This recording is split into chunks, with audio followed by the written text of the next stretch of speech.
네, 오늘은 우리가 그 요한복음 강의 두 번째 시간입니다. 오늘 그 말씀의 제목은요, 하나님의 자녀가 되는 권세, 하나님의 자녀가 되는 권세라는 제목으로 함께 말씀을 나누겠습니다. 우리 요한복음 1장 6절에서 13절까지인데요. 우리 그 말씀을 같이 한번 읽어보실까요? 요한복음 1장 6절에서 13절까지 함께 읽고 그 내용에 대해서 함께 나누도록 하겠습니다. 같이 읽겠습니다. 시작. 하나님께로부터 보내심을 받은 사람이 있으니 그의 이름은 요한이라. 그가 증언하러 왔으니 이 빛에 대하여 증언하고 모든 사람이 자기로 말미암아 믿게 하려 함이라. 그는 이 빛이 아니요 이 빛에 대하여 증언하러 온 자라. 참빛 곧 세상에 와서 각 사람에게 비추는 빛이 있었나니 그가 세상에 계셨으며 세상은 그로 말미암아 지은 바 되었으되 세상이 그를 알지 못하였고 자기 땅에 오매 자기 백성이 영접하지 아니하였으나 영접하는 자 곧 그 이름을 믿는 자들에게는 하나님의 자녀가 되는 권세를 주셨으니 이는 혈통으로나 육정으로나 사람의 뜻으로 나지 아니하고 오직 하나님께로부터 난 자들이니라. 우리 그 요한복음에서 굉장히 유명한 그 성경 구절이 오늘 본문에 나와 있습니다. 우리 1장 12절 말씀이죠.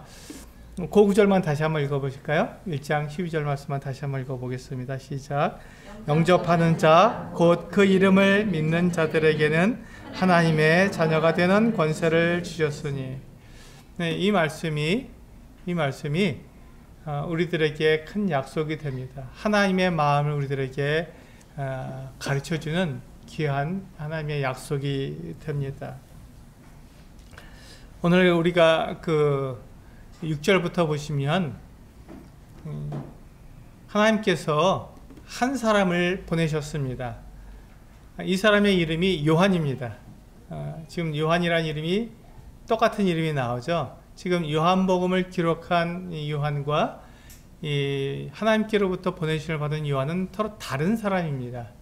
이름이 같을 뿐이지 그 사람은 동명이인이라고 그러죠. 같은 이름을 가진 서로 다른 사람입니다. 이 요한이라는 이름이 성경에는 여러 사람이 나옵니다. 그 중에 우리가 이 6절에 나오는 이 사람을 구분하기 위해서 우리가 침례 요한이라고 부릅니다.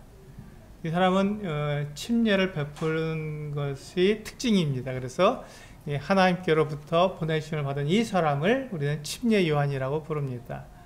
그리고 이제 우리가 이 요한복음을 기록한 이 요한을 사도 요한이라고 부르고 또 때로는 장로 요한이라고도 부릅니다.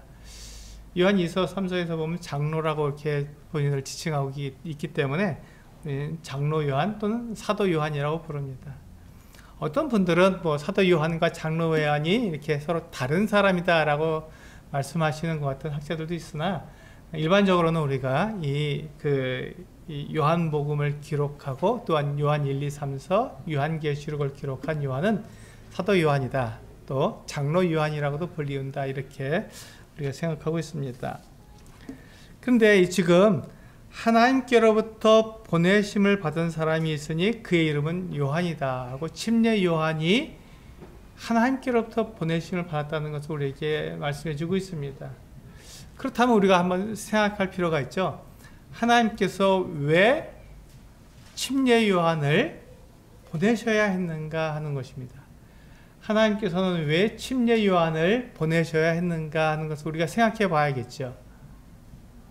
그것은 지금 이 유대인들의 상황과 매우 밀접한 관계에 있습니다. 유대인뿐만 아니라 우리들도 다 마찬가지죠, 사실은요. 지금 그 유대인들에게 하나님께서 보내시는 하나님의 아들, 그 구원자가 곧 오시게 되는데 이 유대인들은 이 하나님의 아들, 이 구원자를 받아들일 준비가 전혀 되지 않은 것입니다. 전혀 되지 않은. 왜? 왜냐하면 지금 이 유대인들은요 사람을 하나님으로 인정할 수가 없기 때문에 그렇습니다.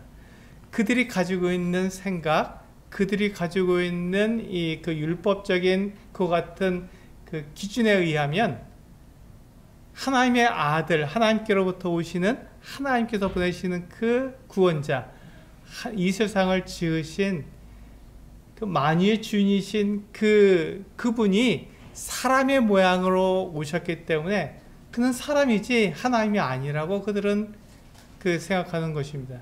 그러니까 하나님께서 그 아들, 하나님의 아들을 구원자로 이 세상에 보내시지만 사람들은 그 구원자, 하나님의 아들을 받아들일, 인정할, 영접할 준비가 전혀 되어 있지 않은 것입니다. 그래서 하나님께서는 예수님보다 그 앞에 먼저 한 사람을 보내시는 것이죠. 그게 바로 침례 요한입니다. 침례 요한이 와야 되는 그 당위성이 바로 거기에 있습니다. 지금 유대인들이 하나님의 아들 예수 그리스도께서 구원자로 이 세상에 오시는데, 곧 오시게 될 터인데, 그 오시는 그 하나님의 아들 구원자를 전혀 받아들이지 않기 때문에, 그들이 믿지 않기 때문에, 하나님의 아들이라고 그들이 인정하지 않기 때문에 먼저 하나님의 이 어떤 말씀을, 예수 그리스도가 하나님의 아들이라는 것을 가르쳐줄 그 같은 일꾼이 필요했던 것이죠. 그래서 하나님께서 먼저 이 침례 요한을 보내주신 것입니다. 우리 7절에 보시면요, 그가 증언하러 왔으니 곧 빛에 대하여 증언하고 모든 사람이 자기로 말미암아 믿게 하려 함이라. 이게 침례 요한의 임무입니다. 사명이라고 그러죠. 침례 요한이 하나님께 보내심을 받아서 이 땅에 온 이유가 바로 이 7절에 나와 있죠. 그는 뭘 하러 왔다고요? 증언하러 왔다고요. 그는 증언하러 왔습니다. 그가 증언하는데 증언한 결과가 뭐라고요? 예, 모든 사람이 이 침례 요한 때문에 예수 그리스도를 하나님의 아들이시며 우리를 구원할 구원자라는 것을 믿게 하려고, 그렇게 하기 위해서 침례 요한이 하나님께로부터 보내심을 받아서 이 땅에 온 것입니다. 예수님보다 약 6개월 더 먼저 이 세상에 온 거예요. 그리고 예수님보다 더 먼저 그 유대인들 가운데서 인정을 받은 사람입니다. 이 침례 요한은요. 그래서 이 침례 요한이 그렇게 사람들 가운데서 인정을 받고, 저 사람 말이라면 믿을 수 있지, 저 사람은 하나님의 선지자야, 틀림없어, 그렇게 인정을 받는 이 침례 요한이 뭐라고 말하냐면, 내 뒤에 오시는 이분이 바로 하나님의 아들이시다, 성령으로 너에게 세례를 주실 분이고 너희를 구원하실 구원자다, 하나님께서 약속하신 바로 그분이시다 라고 이 침례 요한이 외치기 때문에, 그 중에서 사람들이 이제 예수 그리스도를 하나님의 아들로 믿고 구원자로 영접해서 구원받게 되는 이 놀라운 일들이 일어나게 되는 것이죠. 이게 침례 요한이 그렇게 먼저 그 일을 하지 않는다면 예수 그리스도께서 하나님의 아들이시지만, 우리를 위한 구원자이시지만 그것이 드러나지 않는다는 것이죠. 사람들이 믿지 않기 때문에 예수 그리스도께서 이 땅에 오시는 그 목적을 이룰 수가 없기 때문에 예수 그리스도보다 먼저 이 침례 요한을 보내신 것입니다. 그래서 그가 침례 요한이 먼저 와서 해야 할 일은, 그는 증언하는 일을 하는 거예요. 증언하는 일. 누구를 증언합니까? 예수 그리스도를 증언하는 것이죠. 예수 그리스도를 그가 증언해서 어떤 결과가 있어야 된다고요? 모든 사람이 자기로 말미암아 믿게 되는 일. 사람들이 이 요한을 통해서 예수 그리스도를 믿게 되는 이 일이 일어나야 하는 것이죠. 그게 요한이 받은 사명이요, 그의 임무입니다. 그래서 우리가 이 요한이 이 일을 굉장히 잘했다는 것을 우리가 알 수 있죠. 뒤에 나중에 보시면 이 요한에 대한 기록이 계속 나오니까 그때 가서 그 부분 말씀을 드리겠고요. 그렇다면 이 사명을 요한에게 주셨는데 요한만 이 사명을 받았느냐 하는 것입니다. 요한만 이 사명을 받았습니까? 그렇지 않습니다. 예수 그리스도의 복음을 통해서 예수 그리스도를 믿고 거듭난 모든 그리스도인들에게 하나님은 사실은 동일한 사명, 동일한 임무를 주셨습니다. 우리가 한번 생각해 볼까요? 하나님께서 우리를 부르시고 우리를 구원하셔서 우리를 이 세상에 보내시는 그 이유가 무엇이죠? 똑같습니다. 우리로 하여금 예수 그리스도를 증언하게 하도록 하기 위해서. 우리는 그래서 예수 그리스도의 증인들입니다. 우리가 비록 예수 그리스도를 보지 못하고 예수 그리스도를 우리가 만져보지 못했지만 예수 그리스도에 대한 이 소식을 듣고 믿음으로 말미암아서 우리가 성령을 받았기 때문에 우리는 그 일에 증인이 되는 것이죠. 내가 경험한 것, 내가 알게 된 그 예수 그리스도를 이 요한처럼 증언하는 것이죠. 사실 이 침례 요한이 예수님을 본 적이 있습니까? 없어요. 여기까지 보시면 예수님이 누군지 잘 몰랐습니다. 그 구원자가 누군지 잘 몰랐던 것이죠. 이 요한은 빈들의 이 광야에서 그가 메뚜기와 석청을 먹으면서 자랐기 때문에 이 요한은 예수님을 잘 몰랐던 것 같습니다. 그런데 그는 분명히 그가 그 하나님께로부터 받은 그 메시지가 뭐였냐면 네 뒤에 하나님께서 약속하신 하나님의 아들 구원자가 오실 터인데 너는 그분의 길을 준비해라. 그분을 너는 준비하는 그 길을 너는 해야 한다. 너를 통해서 사람들이 예수 그리스도를 믿을 수 있어야 한다라는 것을 이 요한에게 임무로 준 것이죠. 그래서 요한이 예수님을 잘 몰랐지만 그는 사람들이 자기를 통해서 예수 그리스도 하나님께서 보내주시는 하나님의 아들 구원자를 믿을 수 있도록 하기 위해서 그는 최선을 다했던 거예요. 그의 삶은 이 유대인들이 인정하는 이 사람이야말로 하나님의 선지자라는 것을 인정할 수 있는 그 같은 삶을 살았습니다. 그는 그 같은 말을 했어요. 요한의 말은 사람들이 다 믿을 수 있는 그 같은 말이었습니다. 그의 삶, 그의 행동, 그의 말, 이 모든 것들이 침례 요한의 말이라면 다 믿을 수 있지. 침례 요한은 정말 하나님의 사람이야 라는 것을 인정할 수 있는 그런 인정을 받는 사람으로 그는 평생을 그렇게 살았던 거예요. 그래서 이 요한이 증언하는, 요한이 이야기하는 그 예수님, 그분이라면 요한의 말이라면 우리는 믿을 수 있지라고 그렇게 되도록 요한은 자기의 삶을 그렇게 살았던 것이죠. 왜 그렇게 살았습니까? 그에게 주어진 그 임무, 그에게 주어진 그 사명을 완수하기 위해서 그는 부드러운 옷을 입지도 않았고요. 그는 낙타의 털옷으로, 낙타의 털로 짠 옷을 입었다고 합니다. 낙타 털은 뻣뻣하죠. 우리 밍크가 아닙니다. 낙타 가죽으로 만든 옷이 얼마나 뻣뻣하겠어요. 그건 정말 가난한 사람들이 그 낙타 가죽으로 옷을 해 입지 않겠습니까? 뻣뻣하니까요. 그런 옷을 입었어요. 그리고 그는 메뚜기를 먹었습니다. 그 들판에 널려있는 게 메뚜기잖아요. 그리고 그 꿀을, 석청, 그 땅에다가 땅벌들이 그 집을 짓고 거기다가 꿀을 이렇게 했는데 그 꿀을 따다가 먹었어요. 땅벌들의 집에서. 그냥 그것은 정말 가난한 사람들이 먹는 음식이죠. 배고프니까 먹는 거예요. 그냥 자기의 삶을, 생명을 유지하기 위해서 먹는 것이지 아주 맛있는 음식, 좋은 음식이 아니었습니다. 배부르게 하는 음식이 아니었어요. 근데 그가 그와 같은 음식과 그와 같은 옷을 입고 그 광야에서 외친 말은 무엇이었습니까? 하나님의 말씀이었습니다.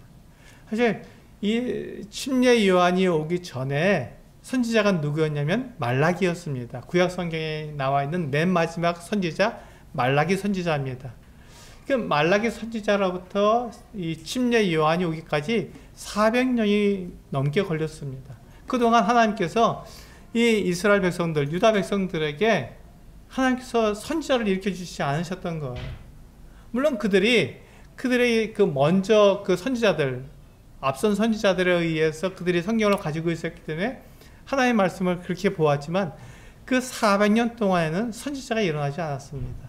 하나님께서 잠잠하신 거예요. 왜요? 이 요한이 오기를, 하나님께서 요한이 태어나기를, 그래서 예수님께서 다음에 요한 다음에 오시는 것을 준비하시기 위해서 400년 동안 침묵하셨던 것입니다. 하나님께서 말씀하시지 않으셨어요. 그러다가 침례 요한이 태어나면서부터 하나님께서 특별하게 말씀하시기 시작했죠. 침례 요한은 그 출생부터가 굉장히 특별합니다. 우리 누가복음에 보시면 이 침례 요한의 출생에 대해서 말씀하고 있는데요. 오늘은 제가 그 말씀을 드리는 것이 아니기 때문에 우리 누가복음을 보시면 누가복음 1장, 2장 쭉 읽어보시면 침례 요한의 출생에 대해서 잘 나와 있습니다. 한번 읽어보시기 바랍니다.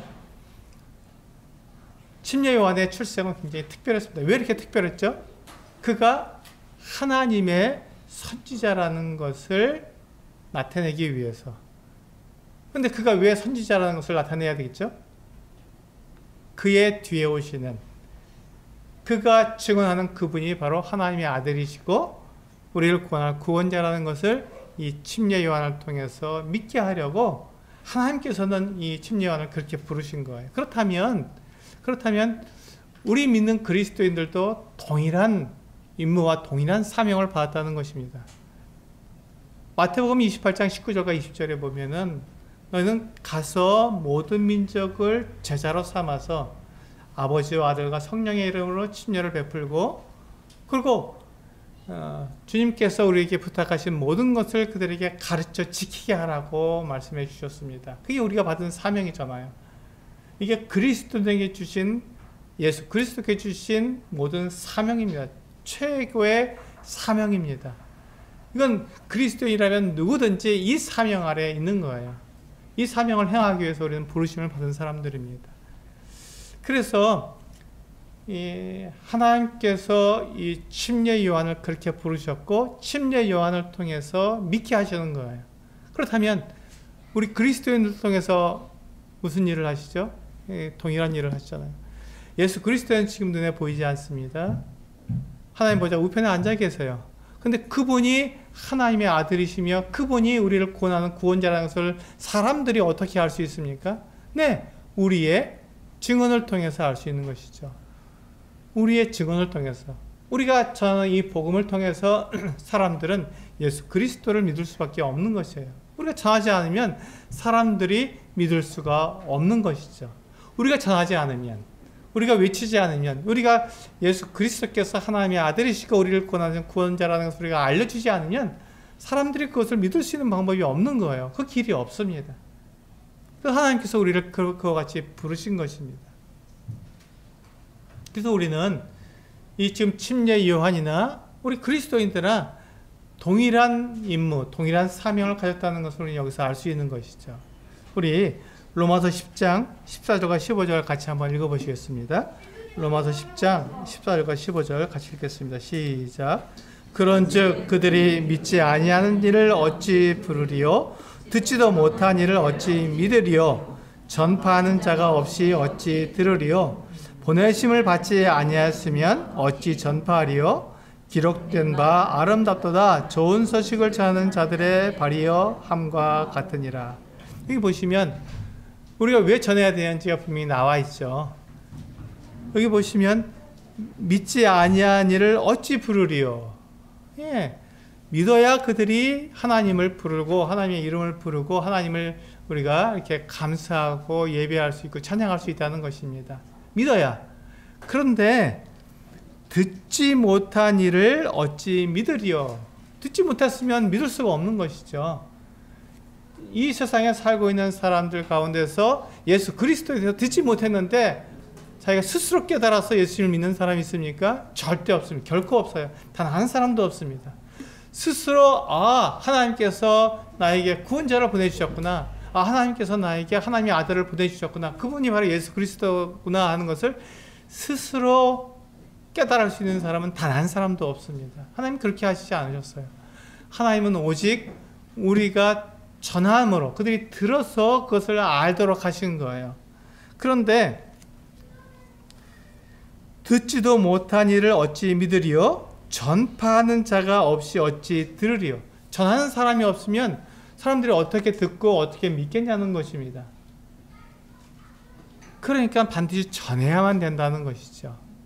그래서 15절에 보시면 보내심을 받지 아니하였으면 어찌 전파하리요? 기록된 바 아름답도다 좋은 소식을 전하는 자들의 발이요. 이렇게 말씀하고 있습니다. 이 소식, 이 복음을 들고 사람들에게 가서 복음을 전하려고 하는 그 발이 아름답다고 말씀하고 있는 것입니다. 우리 발은 사람들이 아름답다고 말하지 않잖아요. 우리 발을 보고 참 아름답다라고 말하는 사람은 없습니다. 어떤 사람이 다른 사람의 발을 보면서 참 아름답다 이렇게 말하지 않잖아요. 우리는 그래서 발을 가립니다. 그런데 하나님께서 뭐라고 하셨냐면 아름답다, 이 좋은 소식, 이 복음을 들고 가는 사람들에게 복음을 전하기 위해서 가는 사람들의 그 발이 아름답다고 하나님께서 말씀하신 거예요. 그러니까 이 복음을 전하는 것이 얼마나 하나님께서 바라고 원하는 것인지 우리가 알 수 있는 것이죠.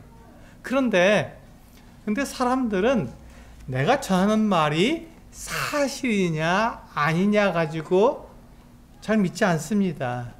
내가 전하는 말이 사실인가 아닌가 그것을 통해서 내가 전하는 말을 믿는 것이 아니라 내가 누구인가를 통해서 내가 전하는 말을 믿는 거예요. 내가 누구인가. 한번 생각해 보세요. 어떤 사람이 이 사람은 맨날 거짓말만 하고 사기만 치고 어떻게 하면 다른 사람들을 이용해서 자기가 그 돈을 뺏어가고 이런 사람이에요. 이런 사람이 어느 날 내가 사실을 말할게 하면서 또 어떤 말을 합니다. 그럼 그 말을 믿겠습니까?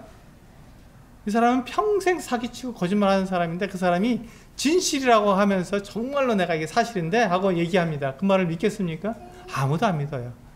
왜 안 믿습니까? 그 사람이 늘 거짓말하고 늘 사기를 쳤기 때문에 이 사람의 말을 안 듣는, 그 사람이 정말 진실을 말한다 해도 안 믿는 거예요. 왜? 그 사람이 거짓말장애이기 때문에 안 믿는 거죠. 그런데 이 사람은 정말 늘 진실된 말을 했고 늘 착한 말을 했고 늘 다른 사람에게 좋은 말만 했던 사람이에요. 그 사람이 사실은 하면서 어떤 사건을 이야기하면 그 말을 믿겠습니까? 안 믿겠습니까? 믿죠. 그 사람이 늘 그렇게 진실된 말만 해왔기 때문에 그 사람이 무슨 말을 하는지 그 내용이 중요한 게 아니라 그 사람을 보고 우리는 그 이야기를 믿습니다. 예. 그래서 하나님께서 이 침례 요한을 이렇게 보내신 거예요. 그의 말을 믿을 수 있도록 하나님의 선지자라는 것을 사람들이 믿을 수 있도록 이 침례 요한에게 이 어떤 능력도 주시고 그의 삶을 그렇게 인도하신 거거든요. 그렇다면 우리 그리스도인들이 이 침례 요한과 같은 사명을 받았다고 말씀을 드렸죠. 예수 그리스도를 증언하고 그분을 나를 통해서 그분을 믿을 수 있도록 하는 그 어떤 동일한 사명을 내가 받았으면 나는 어떻게 살아야 하느냐 하는 것입니다. 내가 그분을 증언하기 위해서 나는 어떻게 살아야 하느냐 하는 것입니다. 그게 바로 우리가 여기서 바로 나오는 것이죠. 우리가 이 아름답도다 좋은 소식을 전하는 발이여 라고 했을 때 내가 정말로 이 좋은 소식을 전하는 아름다운 발이 되기 위해서 나는 어떻게 살아야 하느냐 하는 것입니다. 내 말은 어떤 말이어야 하느냐 하는 것이죠. 그것 때문에 우리의 삶을 돌아보고 우리의 삶을 우리가 정비하는 것입니다. 내가 다른 사람들에게 착한 사람으로 보이기 위해서 내가 그런 영광을 받기 위해서 우리는 그 어떤 삶을 사는 게 아니라 내가 그렇게 착하고 정직하고 올바른 삶을 사는 그 이유는 바로 이 임무, 내가 전하는 그분이 바로 하나님의 아들이시고 그분이 우리를 구원하신 구원자야 라는 것을 사람들이 믿게 하려고 우리는 그 같은 삶을 사는 거예요. 근데 내가 그냥 함부로 살고 마음대로 살고 그냥 세상 사람과 구별되지 않는 그런 삶을 막 살면서 내 입으로 예수 그리스도를 전하면 사람들이 믿겠냐 하는 것입니다. 믿지 않죠. 믿지 않는다는 것입니다. 그래서 우리는 이 복음을 전하는 그 어떤 임무를 사도 요한과 같이, 침례 요한과 같이 받았는데 우리는 그 사명을 우리는 이루기 위해서, 완수하기 위해서 우리는 어떤 삶을 살아야 하는가 하는 것을 생각하게 되는 것이죠. 8절에 보시면요. 그는 이 빛이 아니요 이 빛에 대하여 증언하러 온 자라 이렇게 말씀하고 있습니다. 침례 요한이 어떤 사람입니까? 자기 자신이 이 빛이 아니라는 것을 고백하고 있어요. 침례 요한은 예수 그리스도가 아니죠. 그분은 빛이 아니에요. 침례 요한은 하나님의 선지자고 이 빛을 이렇게 증언하고 이 빛이 오셨는데 그분이 바로 하나님의 아들이시고 우리를 구원자다 하는 것을 믿게 하는 그 같은 선지자지 그는 빛이 아니잖아요. 근데 이 요한이 침례 요한이 자기가 그 빛이 아니라는 것 그것을 분명하게 알았던 거예요. 이 침례 요한을 이렇게 나중에 쭉 그 침례 요한의 이와 같은 삶을 이 뒤에서 쭉 보시게 될 텐데 보면요 많은 사람들이 침례 요한을 따랐습니다. 많은 사람들이 침례 요한의 말을 듣고 그걸 믿었어요.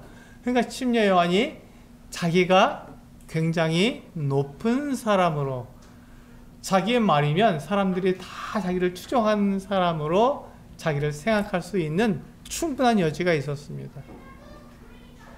근데 침례 요한은요 그 유혹을 이겼어요.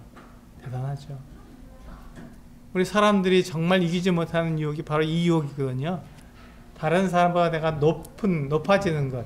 그래서 다른 사람들에게 내가 인정받는 것. 그래서 내가 사람들을 위해 내가 군림하는 이것을 그 유혹을 사람들이 이기기가 정말 어렵습니다. 근데 침례 요한은 어떻게 했다고요? 그 유혹을 이겨냈다고요. 그는 그 이 빛이 아니라고 분명하게 이야기했습니다. 근데 이거는 나중에 20절 넘어가면 그 뒤에 보면 쭉 나오죠. 그래서 우리는 알 수 있는데요. 여기서 보시면 그는 이 빛이 아니요 이 빛에 대하여 증언하러 왔다라고 얘기했습니다. 근데 한번 생각해 보세요. 침례 요한이 예수님에 대해서 막 증언하는데 그럼 예수가 누구요? 당신 뒤에 오는 하나님의 아들이 누구요? 라고 말했을 때 나 잘 모릅니다. 이렇게 말할 수가 있을까요? 아니에요. 그렇지 않아요. 그가 아는 대로 이 하나님의 아들에 대해서 그는 말할 수 있어야 됩니다. 하나님께서 그에게 알려주신 그 하나님의 아들에 대해서 그 구원자에 대해서 그가 왜 우리의 구원자가 되시는지에 대해서 그는 말할 수 있어야 되는 것이죠. 그는 그 같은 지식이 있어야 되는 거예요. 근데 우리가 복음을 전할 때 많은 분들하고 같이 얘기해 보면 이런 얘기를 합니다. 좀 복음을 전하시죠. 그러면 저는 복음을 못 전합니다. 그래요. 왜요? 그럼 잘 몰라서요. 이렇게 말을 합니다. 근데 이것은 우리가 매우 심각하게 생각해 보아야 합니다. 왜냐하면 우리가 예수 그리스도를 믿잖아요. 내가 그분을 믿는다는 것은 무엇입니까? 그분이 누구시며 나는 내 삶 전체를 예수 그리스도에게 맡겼거든요. 그분이 누구실지 내가 잘 모르면 내가 맡길 수가 없잖아요. 그분을 내가 신뢰하기 때문에 그분에게 내가 맡겼다면 그분을 내가 알아야 되는 것이죠. 잘 알아야 내가 나를 맡길 수 있잖아요. 근데 그분을 내가 잘 모른다는 것은 무엇을 말하나요?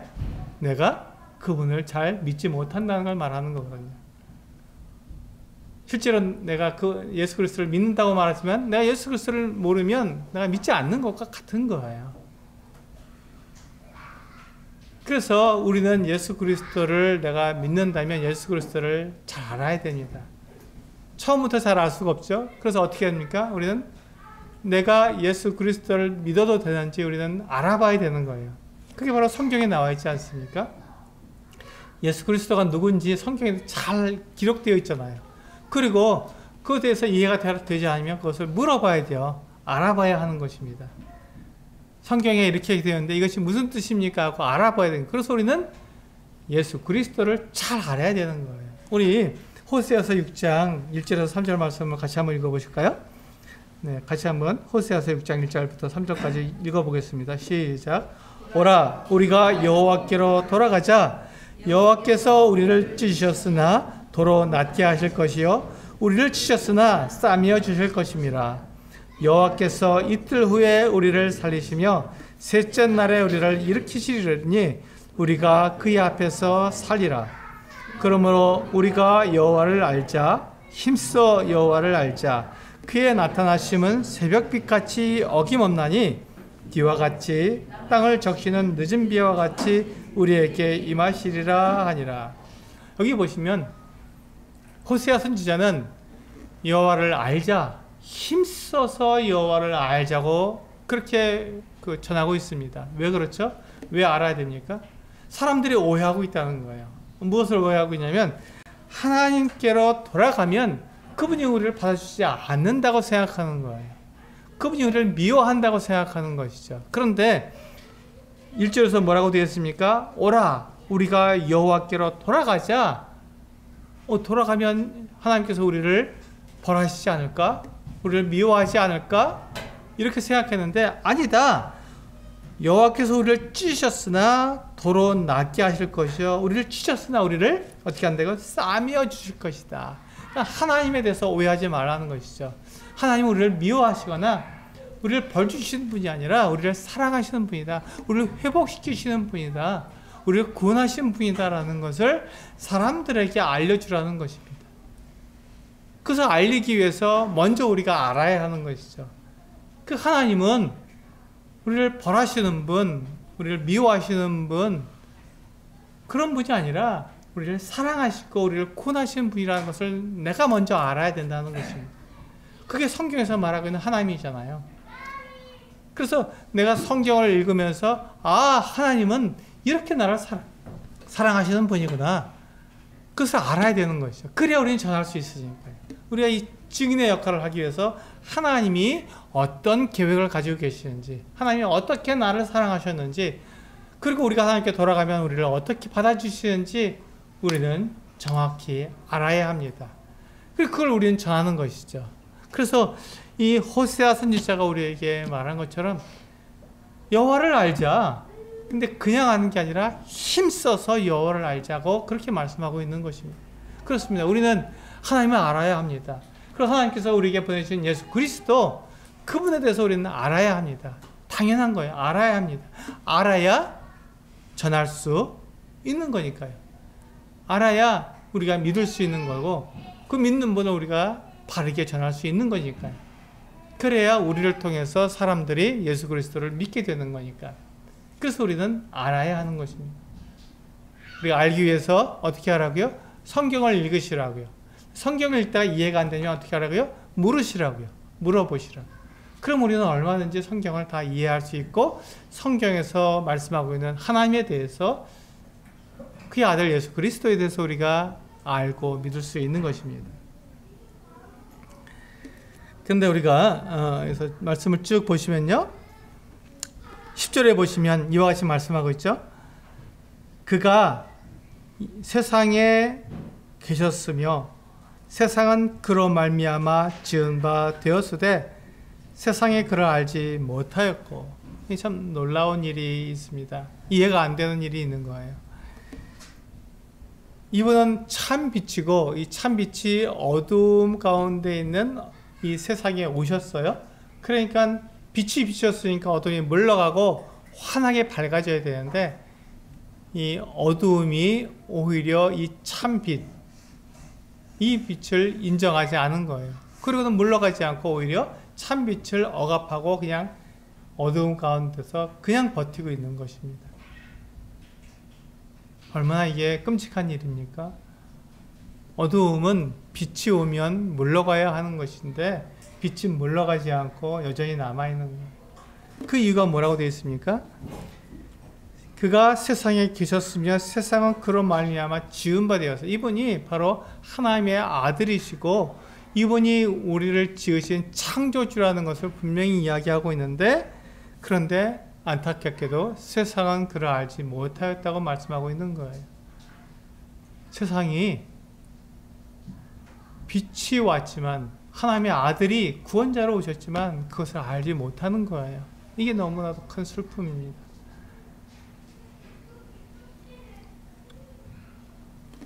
11절에 보면요, 자기 땅에 오매 자기 백성이 영접하지 아니하였다라고 구체적으로 이야기하고 있습니다. 이게 사실이잖아요. 예수님께서 그 예루살렘에 오셨어요. 그래서 사람들에게 자기가 하나님의 아들이시고 구원자라는 것을 말씀하셨어요. 그랬더니 사람들이 어떻게 했죠? 예수님 어떻게 했습니까? 믿었습니까? 아니에요. 예수님을 저가 신성 모독을 한다라고 말하면서 예수님을 십자가에 못 박아 죽였습니다. 예수님께서 십자가에 못 박혀서 죽으신 그 죄목이 신성 모독죄입니다. 사람이 어떻게 하나님이라고 할 수 있어? 사람이 어떻게 자기가 하나님과 같다고 말할 수 있어? 이러면서 예수님을 신성 모독죄로 십자가에 못 박아 죽인 거예요. 그러니까 지금 유대인들이 예수님을 영접했습니까? 영접하지 않았습니까?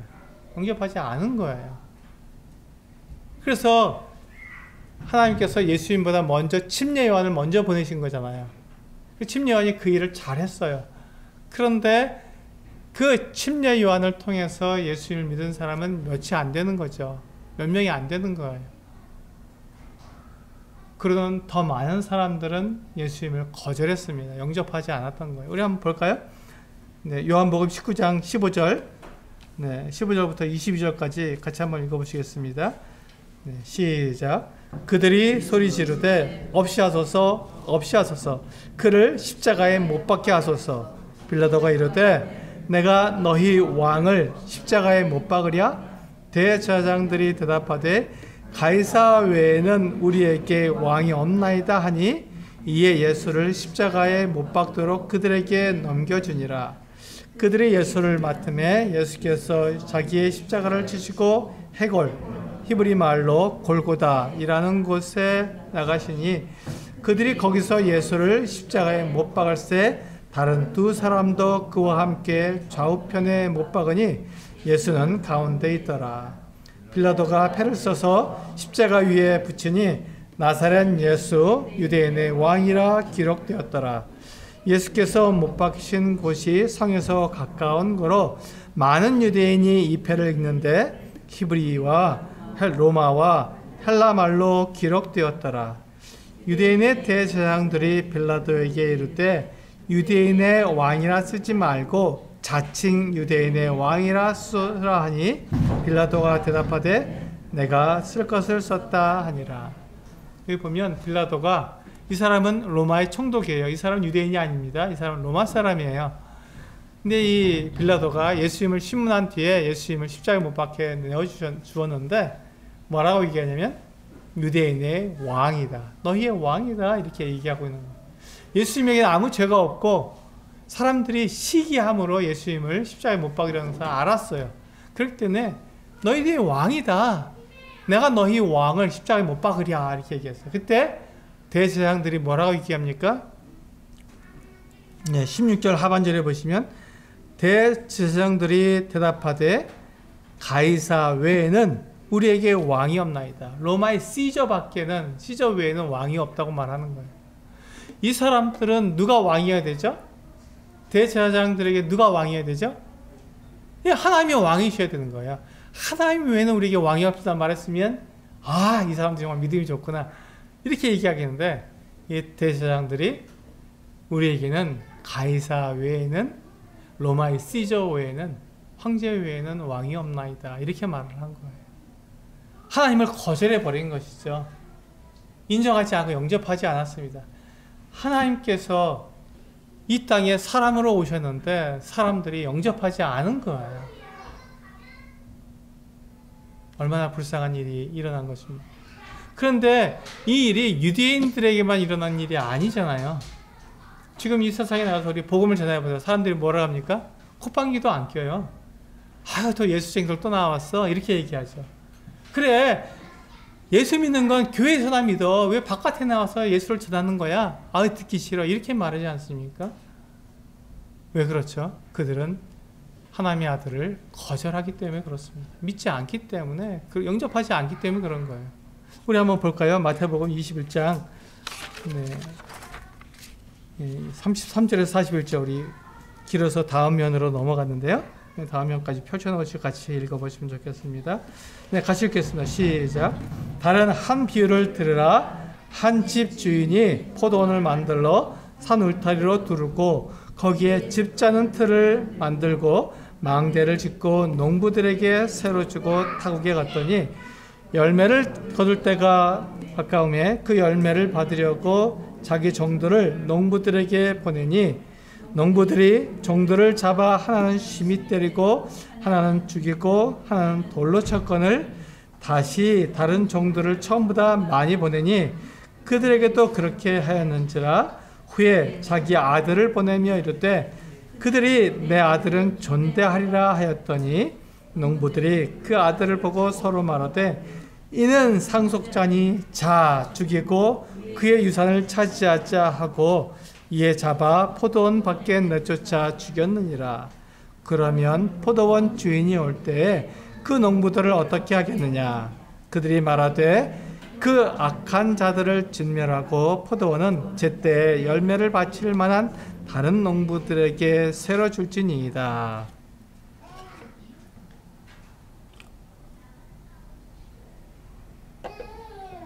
여기 보시면 포도원 주인이 있습니다. 이 포도원 주인이 농부들에게 그 포도원을 새로 주고 먼 나라에 갔어요. 이제 이 농부들이 열심히 이 포도원을 갖고 와서 이제 포도 열매가 맺혀서 포도 열매를 거둘 때가 되었습니다. 이 주인이 당연히 이제 주인의 역할을 해야겠죠. 이제 이 농부들에게 새로 줬으니까 이제 그 새를 내라 하고 종들을 보낸 거예요. 그런데 이 농부들이 이 종들을 죽였습니다. 그러니까 이 주인이 이 농부들이 종들을 잘 못 알아보고 그렇게 했나 보다 하고 더 많은 종들을 보낸 거예요. 그랬는데 이 농부들이 그 살아온 종들도 다 죽였습니다. 끔찍한 일이 일어난 거죠. 그래서 이 세 번째로 이 주인이 이번엔 자기 아들을 보냈습니다. 농부들이 나랑 이제 계약을 맺고 나에게 새를 바치기로 했으니 이제 아들을 보내면 아들은 존대하겠지 하고 아들을 보낸 것입니다. 그런데 이 농부들의 말이 얼마나 악합니까? 자, 저는 상속자다. 저를 죽이고 그 유산, 이 포도원은 우리가 다 차지해버리자 하고는 그 아들을 포도원 밖으로 끌어내서 죽였습니다. 그들은 주인을 인정하지 않은 거죠. 주인을 영접하지 않은 것입니다. 주인이 왔지만 주인을 받아들이지 않은 거예요. 그리고 자기들 마음대로 자기들 욕심대로 한 것입니다. 이게 바로 유대인들의 모습일 뿐만 아니라 우리들의 모습 아니겠습니까? 우리들의 모습이에요. 그가 자기 땅에 왔지만 자기 백성이 영접하지 않았다는 것입니다. 예수님은 이 세상의 모든 걸 다 지으신 분이잖아요. 세상은 10절에 보면 세상은 그로 말미암아 지은 바 되었어요. 이 세상을 다 지으신 분이에요. 그분은 주인이십니다. 포도원 주인처럼 그분은 주인이세요. 우리들의 주인이잖아요. 그래서 우리는 하나님 또 예수님을 우리는 뭐라고 부릅니까? 주님 하고 부릅니다. 이게 주인님이라고 부르는 거잖아요. 주인님 하고 부르는 거예요.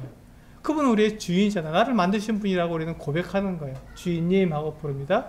근데 그분이 우리에게 세를 받으려고 종들을 더 보내고 또 아들도 보냈어요. 근데 그 종들이나 그 아들을 우리가 영접하지 않으면 무슨 소리야? 하고 그를 영접하지 않으면 우리가 그 주인을 영접하지 않은 것입니다. 하나님께서 우리들에게 말씀을 주시지만 그 말씀 나도 그 말씀 잘 알아. 하지만 난 그 말씀 내가 받아들이지 않겠어. 내 마음대로 살 거야. 라고 말하는 순간 우리는 이 하나님을 주인으로 우리가 영접하지 않고 인정하지 않고 내 마음대로 내 생각대로 사는 것이죠. 그것이 바로 우리들의 모습입니다.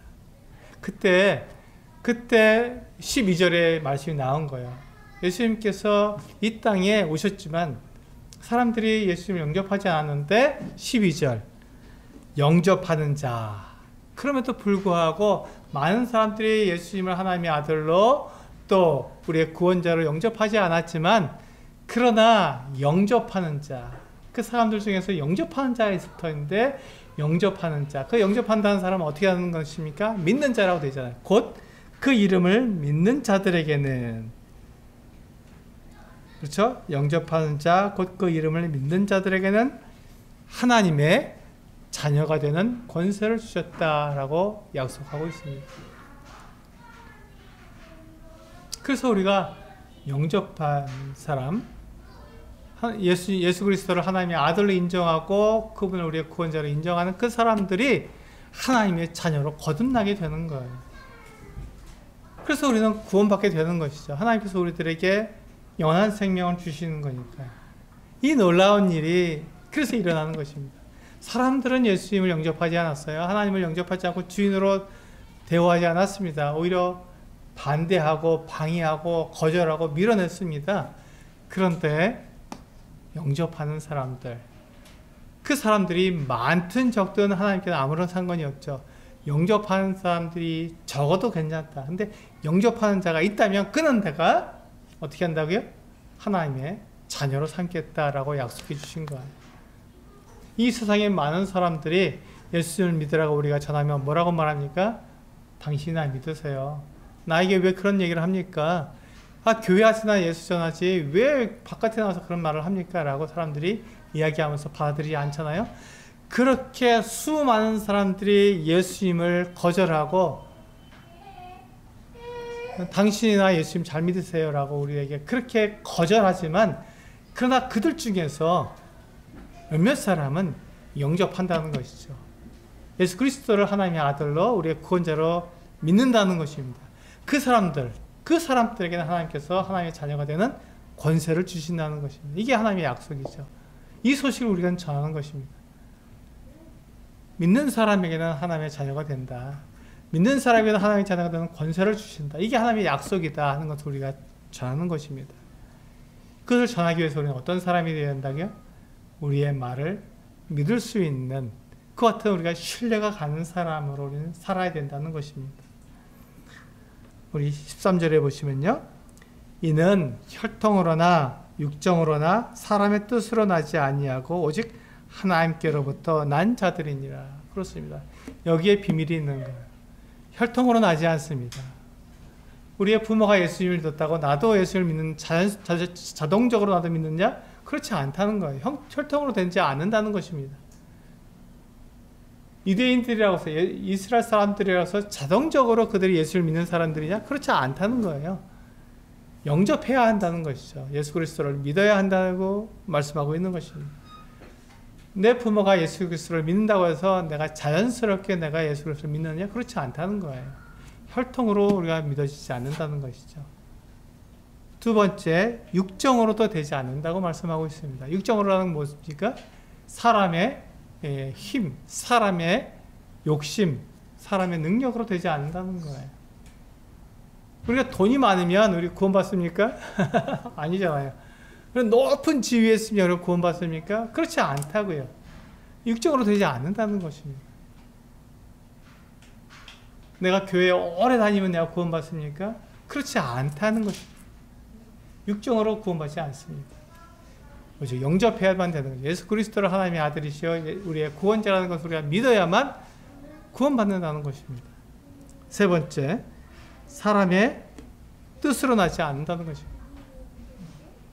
이제부터 예수를 믿을 거야 하고 내가 아무리 그렇게 말을 해도 소용없는 것이죠. 난 지금부터 그리스도인으로 살아갈 거야. 아무리 이렇게 말해도 소용없는 거예요.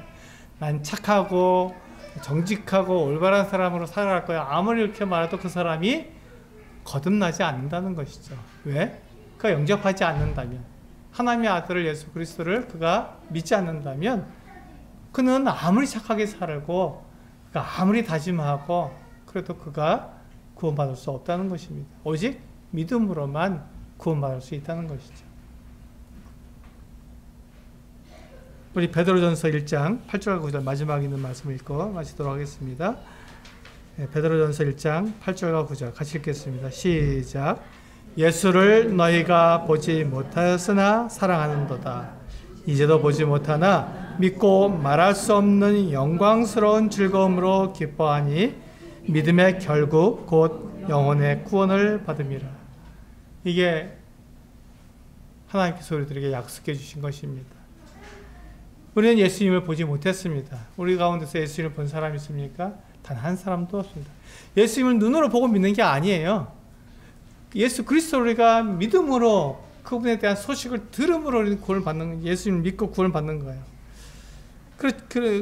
예수를 너희가 보지 못하였으나 사랑한다. 이제도 보지 못하나. 지금도 우리는 보지 못하잖아요. 근데 믿고 말할 수 없는 영광스러운 즐거움으로 기뻐한다. 왜 그렇죠? 그분의 이름을 믿으면 우리가 하나님의 자녀가 된다고 하는 이 놀라운 약속을 우리에게 주셨기 때문에 그렇습니다. 그리고 예수 그리스도를 믿으면 우리에게 영생을 우리에게 주신다고 약속해 주셨기 때문에 그렇습니다.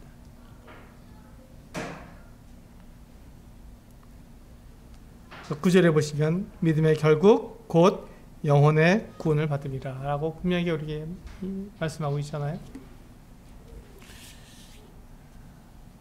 하나님의 자녀가 되는 것은 어떻게 될 수 있습니까? 오직 믿음으로만 될 수 있습니다. 그것을 위해서 하나님께서는 침례 요한을 먼저 보내시는 거예요. 예수 그리스도를 믿을 수 있도록 하기 위해서 침례 요한을 보낸 것입니다. 그래서 그게 사명이 있는 거예요. 예수님을 믿을 수 있도록, 예수 그리스도께서 하나님의 아들이시며 우리를 구원하신 구원자라는 것을 믿을 수 있도록 그는 최선을 다해야 돼. 그 임무를 가졌으니까요. 그래서 그는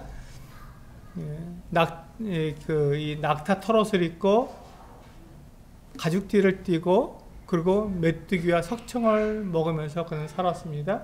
그러면서 그의 말은 하나님의 말씀만, 그가 하나님께 받은 말씀만 정확하게 전한 거예요. 누구든지 이 침례 요한을 믿을 수가 있었습니다. 그러면 침례 요한이 전하는 예수 그리스도 하나님의 아들을 사람들이 믿을 수 있었던 것이죠. 바로 우리 그 동일한 임무, 동일한 사명을 우리 그리스도인들에게도 주셨다는 것입니다. 우리가 하는 말을 통해서 예수 그리스도를 사람들이 믿을 수 있어야 합니다. 우리는 예수 그리스도를 증언할 수 있어야 합니다. 그래서 우리는 하나님에 대해서, 예수 그리스도에 대해서 우리는 잘 알아야 합니다. 힘써서 우리는 하나님을 알도록, 그 지식을 갖출 수 있도록 우리는 그렇게 애를 써야 하는 것이죠. 그래서 우리가 예수 그리스도를 사람들한테 전할 때 사람들은 그 이야기를 듣고 그 소식을 듣고 믿음으로 구원을 받는 것이죠. 많은 사람들이 거절합니다. 우리가 복음을 전할 때 사람들이 다 믿을 것 같지만 그렇지 않아요. 그렇게 나하고 가까운 사람들이어도 내가 복음을 전하면 나하고 원수가 됩니다. 왜요? 예수 그리스도를 믿지 않으려고 하기 때문에, 내가 하나님으로 살아가야 되기 때문에, 나의 주인을 인정한다는 것은 너무나 어려운 일이기 때문에 믿지 않겠다고 말하고 나랑 원수처럼 지내게 됩니다. 그런데 놀랍게도 하나님께서 우리에게 약속해 주신 것이 무엇입니까? 영접하는 자, 곧 그 이름을 믿는 자들에게는 하나님의 자녀가 되는 권세를 주셨다고 우리에게 약속해 주셨습니다. 그래서 우리는 예수님을 보지 못하지만 사랑하는 것입니다. 지금도 우리는 예수 그리스도를 보지 못하지만 믿고 말할 수 없는 영광스러운 기쁨으로 기뻐하는 것입니다. 우리는 구원을 받은 자들이니까요. 우리가 예수님을 보지 못했지만 이 복음을 듣고 우리가 예수 그리스도를 믿었기 때문에 우리는 구원받은 자이기 때문에, 이 놀라운 약속을 받은 자이기 때문에 우리는 기뻐하는 것이죠. 우리는 이 복음을 우리는 사람들에게 전하는 것입니다. 그래서 이게 복된 소식, 복음인 것입니다. 그래서 사도 요한은 우리들에게 이 복음이, 이것이 왜 복음인지 우리에게 알려주기 위해서 이 복음서를 기록했습니다. 놀랍죠? 그래서 우리가 이 복음서를 읽을 때 나만 이 복음을 알고 있는 것이 아니라 전하는 사람이 되어야 한다는 것입니다. 우리 성도님들이 이렇게 나가서 나만 믿는 것이 아니라 내 주변에 있는 사람들이 믿을 수 있도록 전하는 우리 성도님들 되시기를 원합니다. 기도하시겠습니다.